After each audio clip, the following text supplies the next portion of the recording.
So this was a big surprise when I first played this game.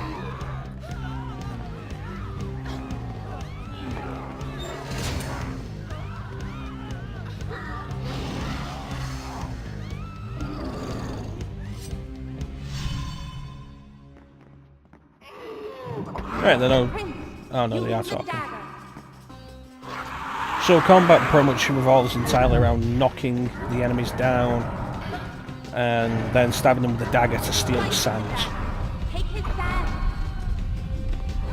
So yeah, back when I first played this game, I didn't know anything about it beyond... Each time I struck them down, they rose to fight again. I soon realized that only by taking into my own dagger the souls that possess them, they were liberated from that monstrous living death.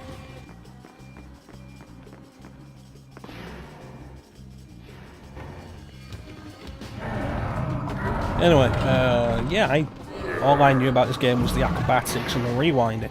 I didn't know that, like, there was that horror, that real horror-style scenario going on in the chamber there with the hourglass. I didn't know we were going to be fighting monsters that people horrifically transformed into sand abominations. So that really caught me by surprise the first time I played it.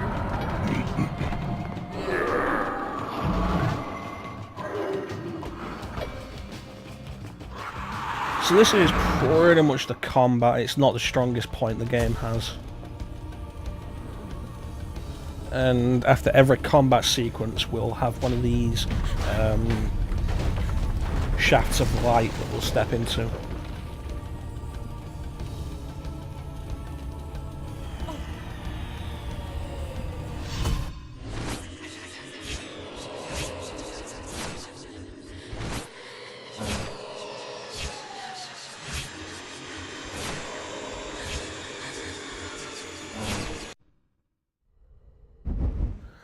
And these are effectively our checkpoints. We'll save the game at these. And if we do actually die, we will usually come back to the last one of these, I think. It's been a long time since I've died anywhere this early in the game, so I'm not entirely sure. Done. I'll start the story from here next time. Overall, it's not a hugely long game. I think my last playthrough of this, when I did it for commentary, clocked in You think me mad? I can see it by the look in your eyes. You think my story is impossible. Perhaps I am mad. Who would not be driven mad by horrors such as I have lived? But I assure you, every word is true.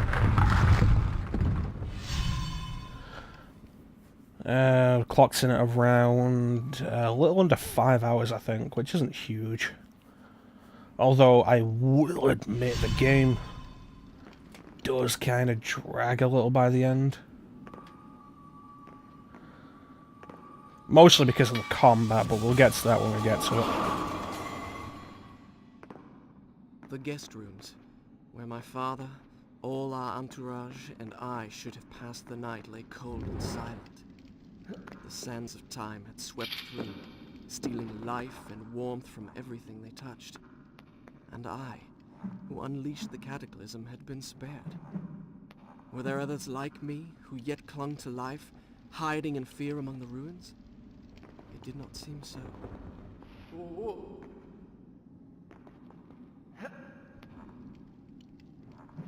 So I have heard in the past, the 3 games in the Sands of Time trilogy.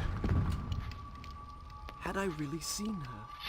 Or had my senses given way under the burden of horrors too great to bear, and conjured up a phantom? Either way, I could not rest until I had found her again. I have heard the 3 games in the Sands of Time trilogy being described as each having a different focus on a particular gameplay element. Sands of Time focusing on puzzles, Warrior Within focusing on combat, and Two Thrones focusing on stealth. Which I suppose isn't entirely wrong. I think this game does have more real puzzles than either of its sequels. Warrior Within certainly had the best combat. And Two Thrones did have stealth, which we'll get to at some point. Warrior Within, actually, when we get to that, not sure if we'll be doing the GameCube version of that. Like I said, the main reason for the... Let's get some more space here. The main reason for the GameCube version of this is it's the one I had. It's the one I played at the time. This is how I experienced the game, so let's re-experience it. It's been a long time since I've been through the GameCube version of this.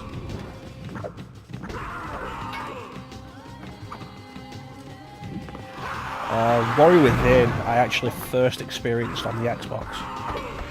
And the same is true of Two Thrones. So I'm not sure whether we'll be doing those on GameCube or not. I soon discovered that when I collected enough sand, the dagger gained the power to stop time. Not for me, but for the enemy I struck. Because I don't actually have an original Xbox at the minute. That said, I am certainly debating picking one up, but I'm not sure if I have the space, and the original Xbox isn't a small system.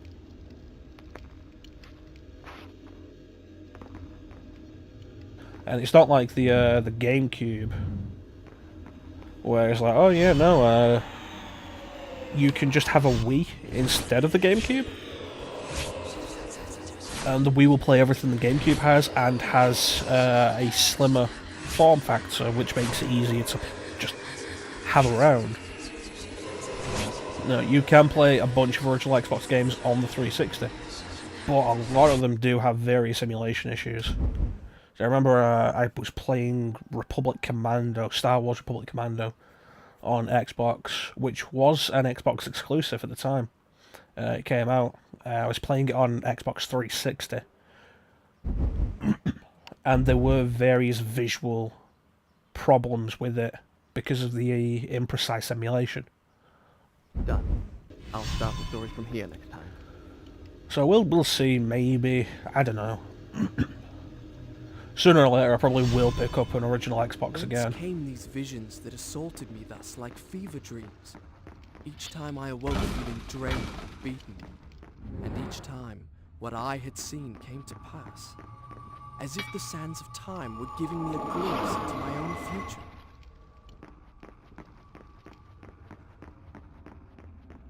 Yeah, I probably will pick up an original Xbox at some point. And there's so much you can do with it these days. There we go. Expand the hard drive out a little bit. Replace it. What the? Hello? Is anyone there?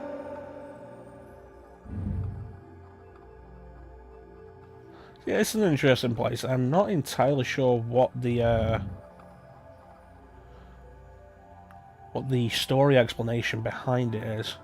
I have a feeling I'm not in Azad anymore. When you get to here, you do automatically just walk up to the bowl and drink it.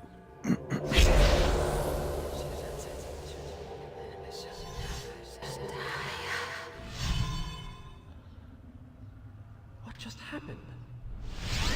It's strange. I feel wonderful. So those are our health upgrades. I don't think I've ever actually found all of them, but the HD Trilogy version gives you a trophy for finding all of them. I don't think there's any indication in the original that you found them all. See, there's a bunch of cool stuff you can do with the Xbox these days, and... Hello?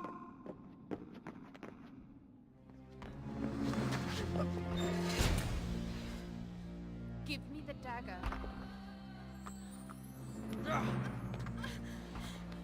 Who are you? I am Farah, the daughter of the Maharaja from whom you stole it. This is your doing, I saw my father turn to sand. and we will share his fate if you do Do not give me the dagger to undo what you have done. Your traitorous vizier used the same words. From now on, I trust no one but myself. Run! Go back to the reception hall. Wait for me there. Go! Yeah, there's a bunch of stuff you can do with the original Xbox, and it does have the best versions of a bunch of the games from this generation. I mean, the system was more powerful than the PS2, and it didn't have the limitations of the GameCube. Now I remember her.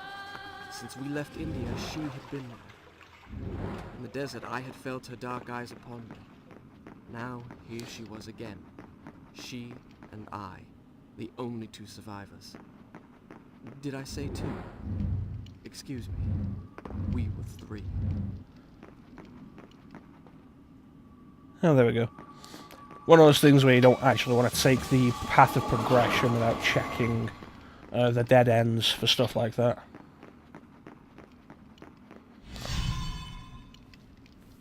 But yeah, like, the PS2 is notably, like, the least powerful system of the generation. The GameCube had a lot of stuff going for it, but its disc space was limited, I think. The mini DVDs it used were like 1.3, 1.4 gig storage space.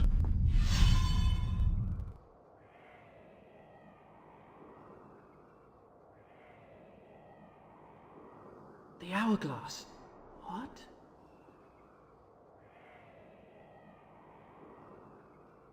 I did not understand the meaning of what I had just seen.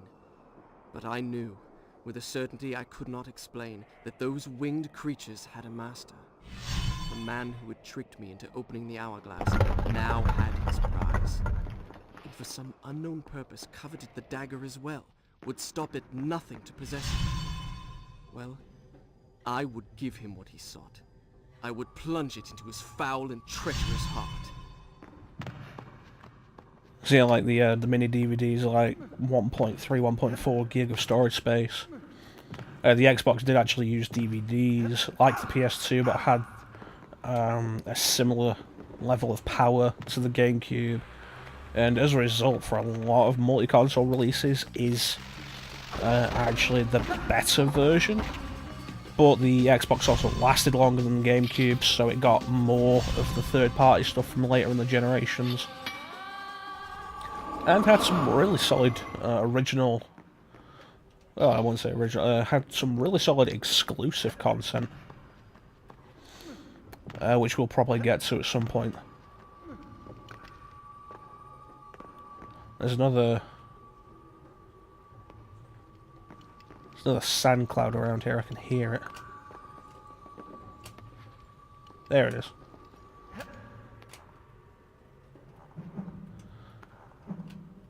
So yeah, I'll probably pick up an original Xbox again soon, do something with it.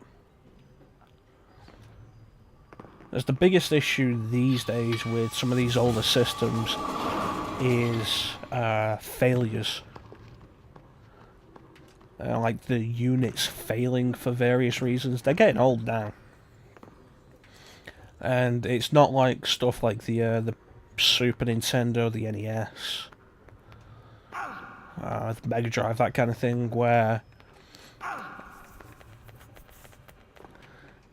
you know, not only can you fix stuff there because there's not so many moving parts in those in the older cartridge-based systems, and a lot of it can be more down to poor maintenance than anything and stuff like that.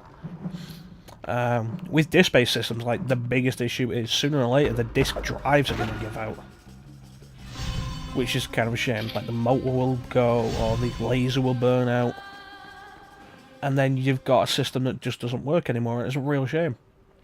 And so the big thing that I argue for these days is a method of playing these things without the disc drives.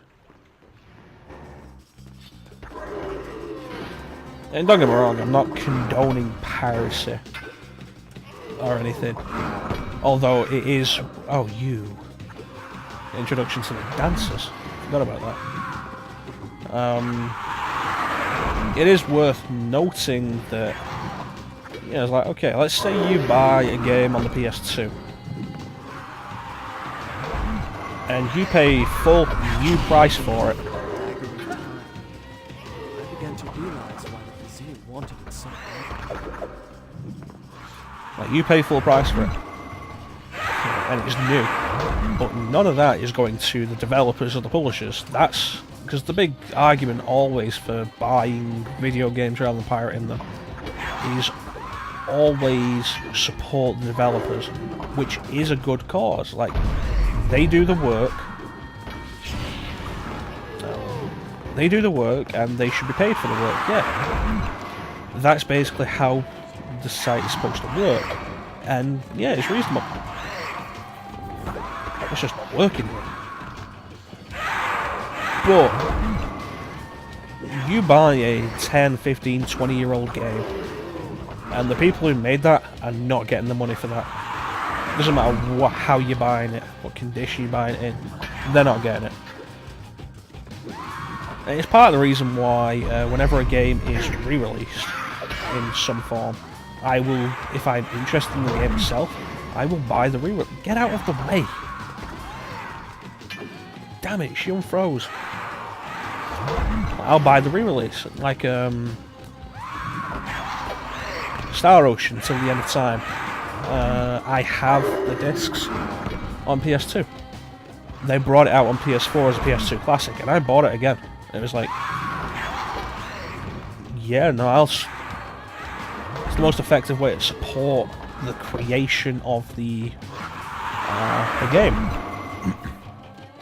Alright, we're finally done. It's the most effective way to support the creation of the game, to buy these re-releases. But with your old stuff, you're not really getting that. But that's besides the point. The argument was not particularly condoning piracy.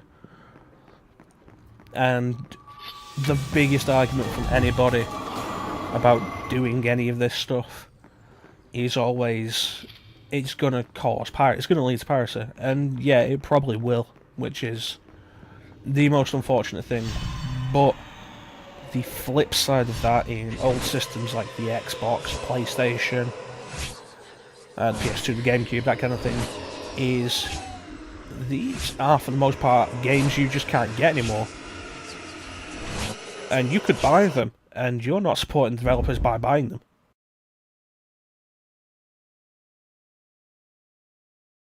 You're just paying the person who owned it before you. Which, yeah, that's more down to you than anything else.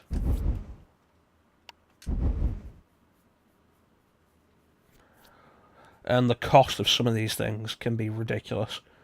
Done. It's like Story from here next time. Earthbound. Earthbound is one of the best examples. Nintendo refused to re-release that for such a long time in the West.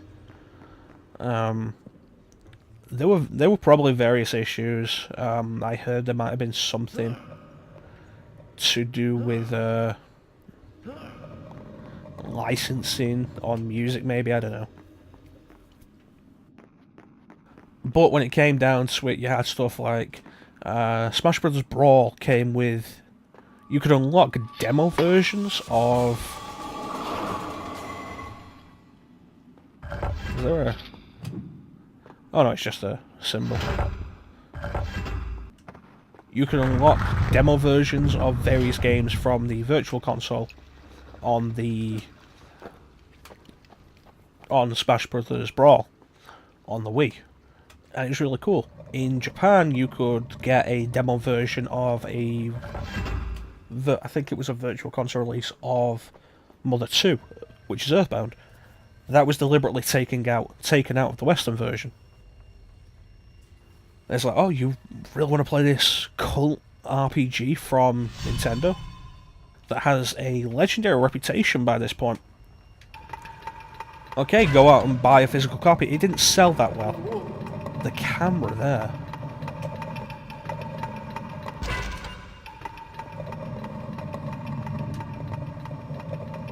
That was close. Oh, thank God! I was afraid you were one of them! Can you help me activate the Azad defense system? It'll take both of us to do it! I'll reset the axles for you! The man who's normally in charge of this got... Never mind. Ride the platform down to the bottom, then use those 2 cranks to bring it back up!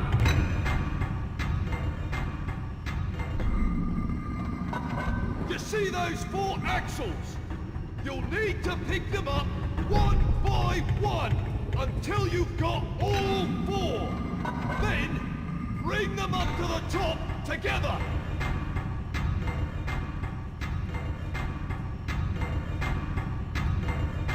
Make sure you pick them up in the right order! Right, so, as I was saying, it's like Earthbound. Okay, I need to press this. Earthbound. You've got the first axle! Now, pick up the other 3! So, Remember, pay attention to the grooves! yeah, I'm going to talk over this guy because he's just going to keep shouting redundant crap. Where's the clips? There it is, which means I need to rotate this. That's it! One So, brake Earthbound, turns the platform. cool The RPG, other one raises and lowers it! and very positive reputation, very well considered. And for so long, there was no legitimate way to pick it up that wasn't paying through the nose to pick up a physical copy. Because it didn't sell well in its initial release. And as a result, limited printing, not that many copies floating around. Which, yeah, and beyond that, it was not released in this country. I remember playing Smash Bros. Melee, and Melee comes out on the trophy system, which is one of my favourite little things. I love reading the descriptions on these things. The trophies for the characters, and you get to this. And I'm playing all of the... Do I want that one now or after I get this last one? No, I will need it now. And like Ness, the trophy says like... Every trophy says where the characters are from. And Ness is from Earthbound. So it's like, oh yeah, from Earthbound, not released in Europe. Not yet. You need to I was like, oh, okay. So there was that. Didn't really hold it against the game at the time because there was other stuff that I hadn't played at that point. It was like Captain Falcon from F-Zero. I hadn't played F-Zero at that point. Smash was my introduction to it.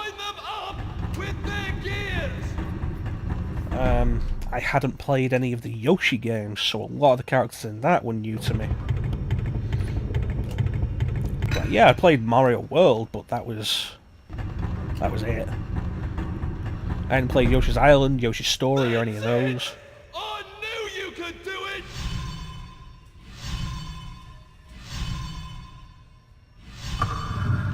Now, there's one last step. Do you see that platform? Throw your lever, and I'll throw mine! What manner of machine is this?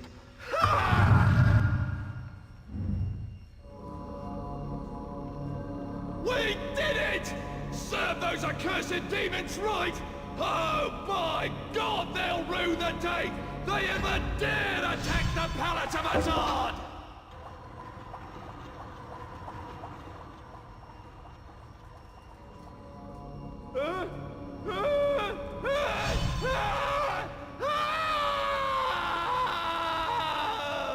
So now that guy's a sand monster. And we've just activated all the traps in the place. Good work.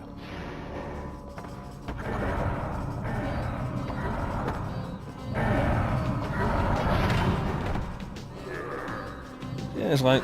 So, I didn't really hold Earthbound's lack of release in Europe against Nintendo at the time because there were other characters from other games that I hadn't played anyway. Not like I had the money to get all these games, especially not cartridges. Cartridges were bloody expensive. Like, jeez. Look at have a decent N64 collection with how pricey all the games were for it, because Nintendo wanted cartridges because faster loading times, but you know they were more expensive to make and buy. Ugh.